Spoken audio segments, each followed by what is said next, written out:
हे winners, क्या आप जानते हैं पैसा कमाने से भी ज्यादा बड़ा टास्क होता है पैसा बचाना, जो कि 90% लोग नहीं कर पाते, जिस वजह से वो अपनी लाइफ में एक अच्छी फाइनेंशियल स्टेबिलिटी जिसको बना सकते थे नहीं बना पाते। तो कुछ वो हैबिट्स आपके साथ शेयर करूंगा जिससे आप बहुत सारा पैसा सेव कर सकेंगे अपने बड़े एक्सपेंसेस को। वो एक्सपेंसेस जो हमारे बजट से बाहर हो रहे हैं, हमारे बजट को हिला रहे हैं, उनको बहुत क्लोजली कॉन्शियसली ऑब्जर्व कर सकेंगे, ताकि ये सेविंग्स आपकी लाइफ को ज्यादा सेफ, सिक्योर और फाइनेंशियली स्ट्रांग बना सके। तो पहला हैक बताने के लिए आपको पहले एक छोटा सा एग्जांपल देता हूं कि जब भी आपको किसी ऐसी चीज को बाय करना हो जो बहुत ज्यादा एक्सपेंसिव है, तो आप उसको एटलीस्ट एक वीक का टाइम दीजिए, यानी wait a week to buy it. Do you know 90% of our temporary emotions fade away in 48 hours. 48 घंटे में वो गायब होने लगते हैं, फेड होने लगे, जैसा मैंने अभी आपको एक एग्जांपल दिया। क्योंकि हम किसी भी चीज को एक्सपेंसिव को जब बाय करते हैं तो ज्यादातर हम इंस्टेंट ग्रेटिफिकेशन के चक्कर में करते हैं कि अभी चाहिए, हीट ऑफ द मोमेंट में वो बाय करने का डिसीजन ले लिया जाता है। जैसे हीट ऑफ द मोमेंट में कई लोगों ने गलत डिसीजंस ले लिए, जिसके लिए वो बाद में पछताते हैं कि थोड़ी देर कंट्रोल किया होता तो शायद ये ना होता। तो अगर आप कोई ऐसी चीज खरीदना चाहते हैं जो एक्सपेंसिव है, आपके बजट से बाहर है, या आपका पूरा बजट हिला देने वाली है, तो उसके लिए कम से कम 3 दिन या फिर एक हफ्ता वेट कीजिए। ऐसा करने से आप अपनी नीड और अपने वांट में डिफरेंशिएट कर पाते हैं कि ये मेरी जरूरत है या मेरी चाहत है। अगर वो हमारी जरूरत है तो एक दिन बाद भी काम नहीं चलेगा, वो हमें लेना ही पड़ेगा। लेकिन अगर वो हमारी चाहत है, अरे चाहत है तो उसे वेट करवाइए ना साहब, क्योंकि जिंदगी मेरे भाई कभी भी चाहतें पूरी करने से नहीं चलती है। हाँ, सिर्फ चाहतें पूरी करने से।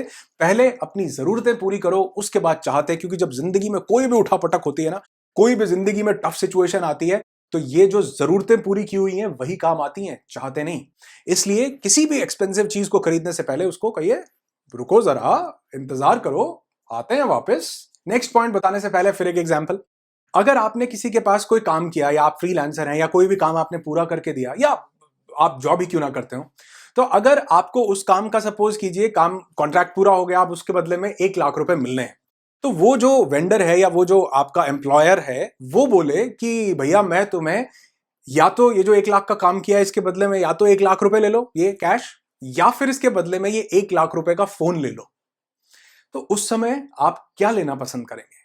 ऑब्वियसली अगर आप फोन लेना पसंद करेंगे कि मुझे 1 लाख का फोन दे दो, तो इसका मतलब आपको बाकी कोई एक्सपेंसिव नहीं करना है, आपके सिर पे कोई बड़ा बर्डन नहीं है, आपको कोई जाकर के उस पैसे को कहीं लगा, आप सिक्योर सेफ सब पहले से हैं, तभी तो वो फोन लेंगे, है ना। लेकिन अगर आप ये सिचुएशन को एज्यूम करके आपको लगता है कि नहीं यार, इतना 1 महीने काम करने के बाद मैं उससे वो फोन नहीं लूंगा, मैं बोलूंगा कि मुझे 1 लाख रुपया कैश दे दो, तो इसका मतलब है आपको उस 1 लाख रुपए से बहुत रिस्पॉन्सिबिलिटीज पूरी करनी है। आपको उससे कहीं ना कहीं कुछ सेव करके कुछ सेविंग अकाउंट में डालना है, कुछ इमरजेंसी फंड क्रिएट करना है, कुछ घर के लिए एक्सपेंस में यूज करना है, कुछ पढ़ाई में, कुछ फीस में, कुछ कहीं ना कहीं यूज करना है ना।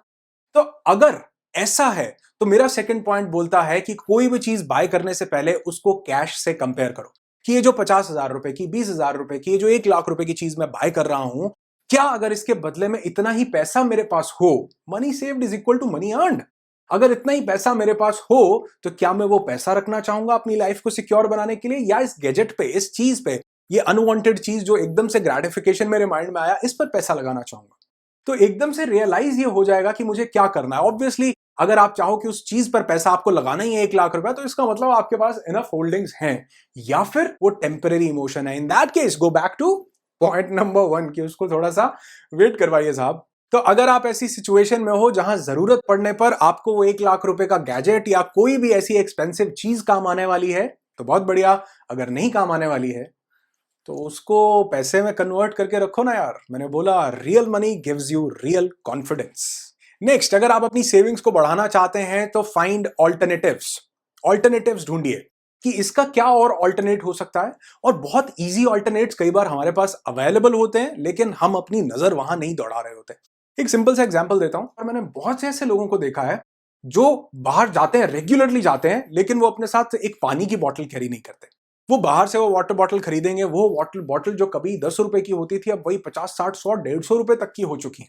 और वो रेगुलरली महीने में अगर 8-10 बार भी ट्रेवल कर रहे हैं, तो भी वो उस प्लास्टिक की बॉटल को खरीद कर उसमें से पानी पिएंगे, जबकि वो एक ब्यूटीफुल सी बॉटल जैसे अपने साथ कैरी कर सकते थे।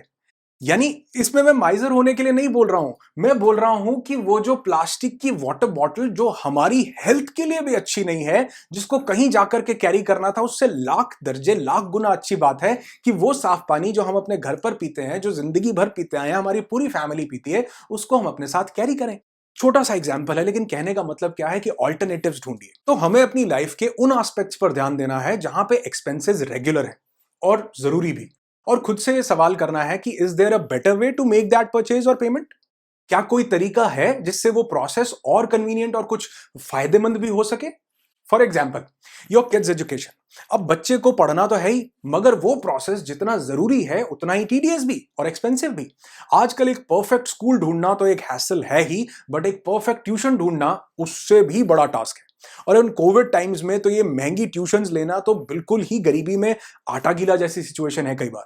और उस पे टीचर का कैसा टीचिंग स्टाइल होगा उसका बिल्कुल भी हमें पता नहीं, और आने जाने में जो टाइम लगता है वो अलग। तो बच्चे की इस क्रूशल पढ़ाई के टाइम पर कम्यूटिंग के लिए टाइम वेस्ट करना उसके न सिर्फ माइंड को थकाता है, बल्कि बच्चे के प्रीशियस टाइम को भी किल करता है।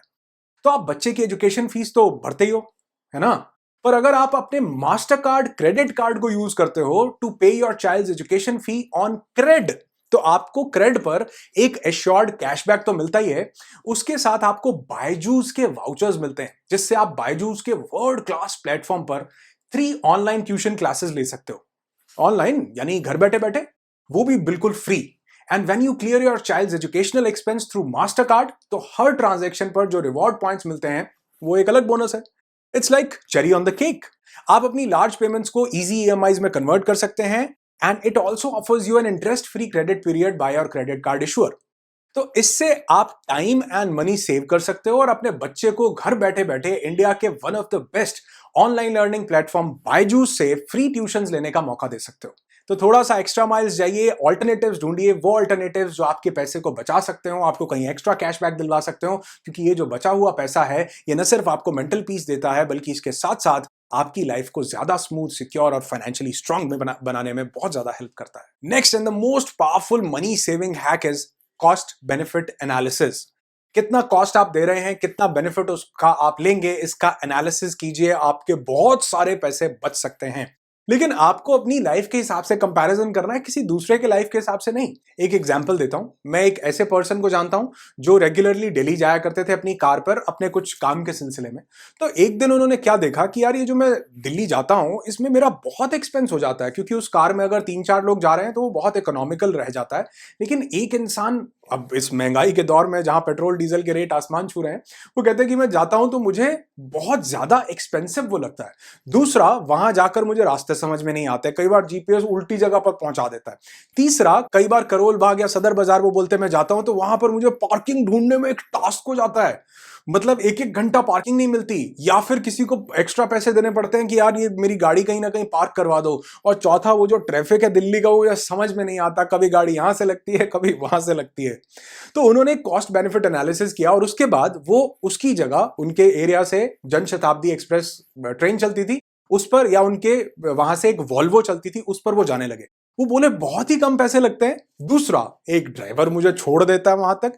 तीसरा, मुझे रास्तों को याद नहीं रखना पड़ता, किसी से पूछना नहीं पड़ता। चौथा, मुझे पार्किंग की टेंशन नहीं होती कि कार मुझे लगानी है, क्योंकि मैं वहां से ओला या उबर करता हूं, जहां पहुंचना चाहता हूं वो वहीं उतारते हैं। तो मेरे बहुत सारी सेविंग्स हो जाती हैं। और बाकी सारे जो बेनिफिट्स हैं जिनके पैसे नहीं लगते थे लेकिन मेंटल हरासमेंट होती थी, वो भी बचती है। तो अपना कॉस्ट बेनिफिट एनालिसिस कीजिए कि कोई चीज को आप कितना यूज करने वाले हो, उसका कितना बेनिफिट आपको मिलेगा, वो आपके कितने पैसे लेगी। तो थोड़ा सा जब आप एनालिसिस करेंगे तो आपको समझ में आएगा कि पैसे कैसे बचाए जा सकते हैं। दूसरा एनालिसिस आप कर सकते हैं अपनी लाइफ के साथ, कि कोई भी एक्सपेंसिव चीज जो हम खरीद रहे हैं, 20,000, 50,000, लाख, 2 लाख, 10 लाख रुपए की, उस 10 लाख रुपए को कमाने के लिए कितनी जिंदगी बेची है। हाँ, पैसे कैसे आते हैं? अपनी जिंदगी बेच करके ही तो आ रहे हैं। ये जो हमारी जिंदगी पल पल निकल रही है, हम मेहनत कर रहे हैं, मशक्कत कर रहे हैं, काम कर रहे हैं, इसी के बदले में तो भैया 2 पैसे आते हैं। जो लोग घर चलाते हैं वो इस बात को बखूबी जानते हैं। तो वो पैसा कोई एक इंसान सपोज कीजिए 10,000 रुपए एक महीने का सेव करता है, पूरे महीने काम करने के बाद, खर्च वर्च करने के बाद, एक महीने के काम का उसके अपने पास 10,000 बचता है। अब 10 महीने लगे 1 लाख रुपए सेव करने के लिए, तो वो 1 लाख रुपए की जो हम चीज खरीद रहे हैं वो 1 लाख रुपए की नहीं है, वो लगभग 1 साल की है। क्या आप अपनी जिंदगी का 1 साल उस एक चीज के लिए दे सकते हो? मैं ये नहीं कह रहा हूं कि महंगी चीजें नहीं खरीदनी चाहिए। इनफैक्ट मैंने तो इस पे एक स्पेशल डेडिकेटेड वीडियो बनाया था कि कैसे आप महंगी चीजें खरीद सकते हैं।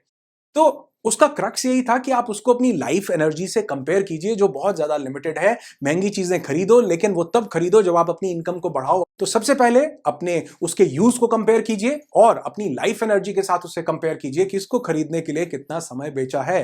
क्या इस एक फोन के लिए ये 1 साल जायज है या नाजायज है? नेक्स्ट पॉइंट बहुत खूबसूरत पॉइंट है मेरे दोस्त। ये मैं अक्सर बहुत लोगों को बोलता हूं कि यार, अगर मनी सेव करना चाहते हो तो पैसे आते ही उन्हें ठिकाने लगा दो। पुरानी मूवीज में होता है ठिकाने लगा दो, पैसे को ठिकाने लगा दो। मैं अक्सर ये बात बोलता हूं कि अगर आपकी मंथली इनकम 50,000 रुपीज है, अगर वो 50,000 की जगह 40,000 आए तो क्या कोई फर्क पड़ेगा? क्योंकि ह्यूमन टेंडेंसी है, एक फितरत है इंसान की, कि वो उसके अंदर एक लॉ है, उसको बोला जाता है लॉ ऑफ अडेप्टेबिलिटी। वो किसी भी सिचुएशन में अपने आप को अडॉप्ट कर लेता है। महीने में 10,000 रुपए कमा रहे हैं तो वो उसके अकॉर्डिंगली अपने आप को सेट कर लेता है। और 1 लाख रुपए इनकम बढ़ जाए तो कोई ये नहीं बोलता मैंने सेविंग्स बढ़ा ली, लोग ये बोलते हैं मैंने लाइफस्टाइल इंक्रीज कर लिया। पहले 50,000 आते थे, उसमें भी गुजारा नहीं चलता था। 1 लाख आते हैं, उसमें भी गुजारा नहीं चलता। क्यों नहीं चलता? क्योंकि हमने अपना लाइफस्टाइल रेज कर लिया, हम जल्दी अडॉप्ट कर लेते हैं। तो अडॉप्ट कीजिए ना। अगर अपनी जिंदगी को स्मूथ बनाना है तो पैसे आते ही उन्हें ठिकाने लगा दो। 50 इनकम है तो सोचो 40 आए हैं, 10 को ठिकाने लगा दो, उनको सेव कर दो, उनकी एफडी कर दो, उनकी आरडी खोल दो, उनको कहीं किसी शेयर मार्केट में किसी बढ़िया डिविडेंड पेइंग स्टॉक में इन्वेस्ट कर दो, या किसी अच्छी एनबीएफसी में सेव कर दो, या वाइफ को दे दो। हो सकता है ये भी, है ना? तो अपने पैसे को ठिकाने लगा दो। 5,000, 10,000, 15,000, 20,000, जितना अपनी इनकम में से कम कर सकते हो उसको पहले ही दिन समझो कि ये पैसे मेरे पास आए नहीं। और आप देखोगे कि 1-1.5 महीने के बाद कोई खास फर्क नहीं पड़ेगा, लेकिन कुछ समय के बाद जब वो कंपाउंडिंग के इफेक्ट के साथ पैसा बढ़ेगा, इकट्ठा होकर के आपके पास आएगा, वो जरूर आपकी लाइफ में इंपैक्ट डालेगा। फिर से बोलता हूं कि real money gives you real confidence. और उसी बचे हुए पैसे से आप अपने बच्चों की एजुकेशन के लिए वो स्पेंड कर सकते हो। उसी पैसे को आप कहीं टूर्स के लिए, घूमने फिरने के लिए, जिंदगी में एक्सपीरियंसेस लेने के लिए, या फिर कुछ अपनी लाइफ में बहुत बेहतरीन करने के लिए उस पैसे को यूज कर सकते हो, जो आपने अपनी खून पसीने की कमाई से मेहनत करके बचाया है। तो इसलिए अगर आप चाहते हैं सेविंग्स को अपनी जिंदगी में बढ़ाना, तो पैसे आते ही ठिकाने लगा दो उनको। Last but not the least, last point. लेकिन हाँ, इससे पहले अगर वीडियो अच्छा लगता हो तो लाइक जरूर करके बताया करो यार। अगर ज्यादा अच्छा लगता हो तो शेयर भी किया करो। और अगर मैं भी अच्छा लगता हूं तो सब्सक्राइब का भी बटन दबा सकते हो। और नहीं अच्छा लगता तो एक कोने में छोटा सा और भी बटन है, वो वाला, वो दबा दो। लेकिन आपकी प्रतिक्रिया जरूरी है, क्योंकि इससे पता चलता है कि जो वैल्यू मैं आपकी लाइफ में ऐड करना चाह रहा हूं वो आपकी लाइफ में इंपैक्ट डाल रही है या नहीं। प्रेस करो उन बटन्स को, जो भी आप चाहते हैं मुझ तक अपना मैसेज पहुंचाना। लास्ट पॉइंट, एक बहुत बड़े फाइनेंशियल एक्सपर्ट ने कहा है कि बहुत से लोग पेनी वाइज होते हैं लेकिन पाउंड फुलिश होते हैं।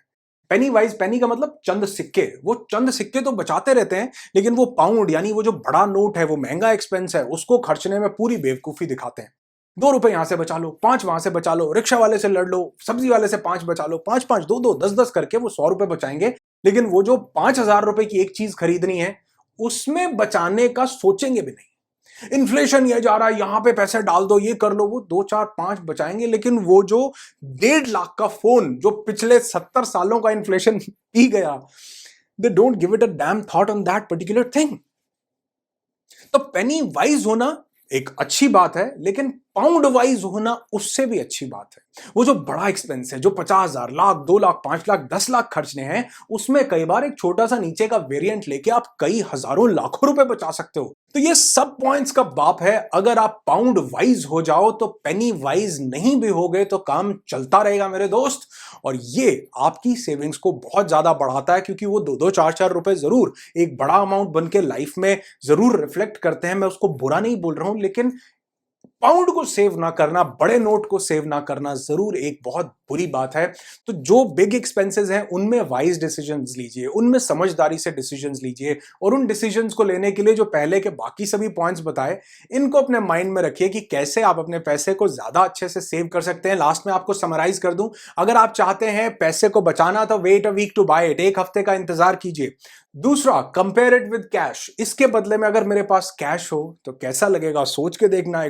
थर्ड, फाइंड ऑल्टरनेटिव्स, कि क्या वो और ऑल्टरनेटिव्स हैं जो हमारे पैसे को बहुत ज्यादा बचा सकते हैं, जिसमें बहुत ज्यादा दुख दर्द भी नहीं होता और बड़े बढ़िया तरीके से हमारी सेविंग हो जाती है। फोर्थ, कॉस्ट बेनिफिट एनालिसिस कीजिए, कितना आप उसे यूज करेंगे, जो ले रहे हैं वो कितना बेनिफिट देने वाला है, उसके लिए कितनी जिंदगी बेची है, क्या वो वर्थ भी है या नहीं है। फिफ्थ, पैसे को आते ही उसे ठिकाने लगा दो, कहीं पर भी। अडॉप्टेबिलिटी, हम जल्दी अडॉप्ट कर लेते हैं, कम होंगे तो भी कर लेंगे, ज्यादा होंगे तो भी कर लेंगे, तो क्यों ना थोड़ा सा अपने बैंक बैलेंस को बढ़ाया जाए जो हमें रियल सिक्योरिटी देता है। नेक्स्ट, पेनी वाइज पाउंड वाइज। एक अच्छी बात है कि छोटे छोटे पैसे को हम बचाएं, लेकिन बड़े पैसे को, अगर एक वो बड़ा एक्सपेंस जो साल में हम करते हैं, कार लेने का, एसी लेने का, मोबाइल फोन लेने का, लैपटॉप लेने का, उसमें अगर हमने थोड़ी सी समझदारी रखी, एक्चुअल अपनी रियलिटीज को देखा, तो वो एक बड़ी सेविंग आपकी जिंदगी में बहुत ज्यादा वैल्यू ऐड कर सकती है, सेव कर सकती है। और ये पॉइंट्स आपकी लाइफ में आपकी सेविंग्स को बढ़ा सकते हैं, आपके फाइनेंशियल इंटेलिजेंस को बढ़ा सकते हैं। और आप देखेंगे कि ये सिर्फ सेविंग्स के पैटर्न्स नहीं है, बल्कि ये फाइनेंशियल एजुकेशन के वो पैटर्न्स हैं जो आपकी लाइफ के फाइनेंशियल ब्लूप्रिंट्स को आपके माइंड में ठीक करते हैं। और ये आपने बहुत से लोगों से सुना होगा कि अमीरी पैसे से नहीं आती, अमीरी मानसिक दशा से आती है। अमीरी, फाइनेंशियल एजुकेशन, जो ब्लूप्रिंट्स पैसे को लेकर के हमारे दिमाग में है, उनसे आती है। क्योंकि बहुत से लोग जो बहुत अमीर थे, उन्होंने करोड़ों रुपए खो दिए क्योंकि फाइनेंशियल इंटेलिजेंस नहीं थी। और बहुत से लोग जो बहुत जीरो पे थे, लेकिन financial stability, financial intelligence mind में थी, वो कहाँ ऊंचाइयों तक पहुंच जाते हैं। तो ये पॉइंट्स आपके माइंड को फाइनेंशियल इंटेलिजेंस से भी भरते हैं, आपकी जिंदगी में थोड़ा सा पेशेंस डेवलप करवाते हैं और आपको फाइनेंशियल स्टेबिलिटी की तरफ लेकर के जाते हैं। अपनी सेविंग्स को बढ़ाइए, अपनी जिंदगी को आसान बनाइए। वीडियो अच्छा लगता हो तो लाइक करके जरूर बताइए। आपकी जिंदगी खुशियों से भरी हो, ये दुआ करता हूं। I wish you lots and lots of peace, tons of happiness and bundles of success in your life.